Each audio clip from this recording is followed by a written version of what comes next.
Magpupulong sina Justice Secretary Jesus Crispin Remulla at Executive Secretary Lucas Bersamin para talakayin ang isasampang kaso laban sa China. Kasunod yan ang nakitang mga sirang bahura sa bahagi ng exclusive economic zone ng bansa, kung saan may pabalik-balik umanong mga barko ng China. Nakatutok si Joseph Moro. Kuha ito ng UP Marine Science Institute o UPMSI sa isang bahagi ng Rosul o Iroquois Reef noong May 2021. Masigla at buhay na buhay pa noon ang makakapal ng mga corals na pinamumugaran ng iba't ibang klaseng isda. Madaming isda, no? May mga triggerfish. Nakakatuwa na may mga isda pa talaga doon, no? Pero Hulyo ngayong taon, ito na ang tumambad sa AFP Western Command o Westcom na magpatrolya sila sa Rosul Reef. Tila nakalbo na ang mga coral reef doon. Hindi tiyak ng UPMSI kung eksaktong lugar ang nakunan nila noong 2021 sa napuntahan ng Westcom nitong Hulyo, pero sabi ng Westcom sa timog na bahagi rin daw ito ng Rosul Reef. Ganito rin ang nakita ng Coast Guard ngayong Agosto hanggang Setyembre. Makikita natin na ang buong vicinity ng Escoda Shoal at ng Rosul Reef ay talagang totally dead na yung corals. No?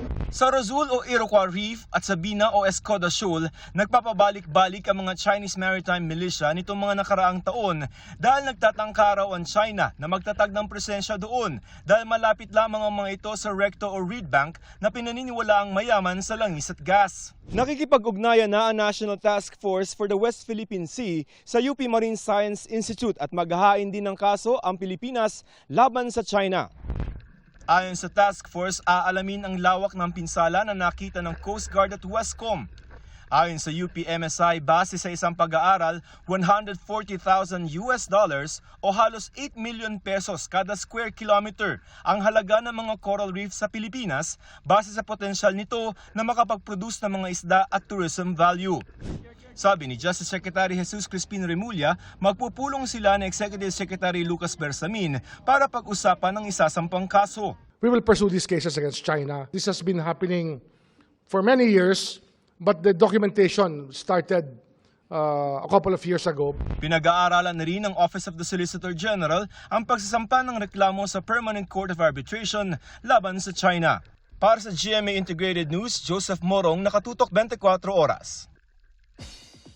Mga kapuso, kasama nyo kami 24 oras. Mag-subscribe sa GMA Integrated News sa YouTube. Sa mga kapuso abroad, bisitahin ang GMA Pinoy TV at www.gmanews.tv.